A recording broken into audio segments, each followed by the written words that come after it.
Hello everyone. In this video we learn how to manage recruitment. First step is recruitment status. In this step we can change the status like new, open, schedule and close. And also we can change the process status false and true. And second step is recruitment stages.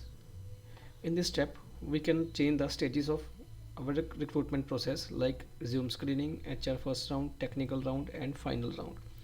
And also we can change the recruitment status like new, schedule and close. The third step is recruitment process.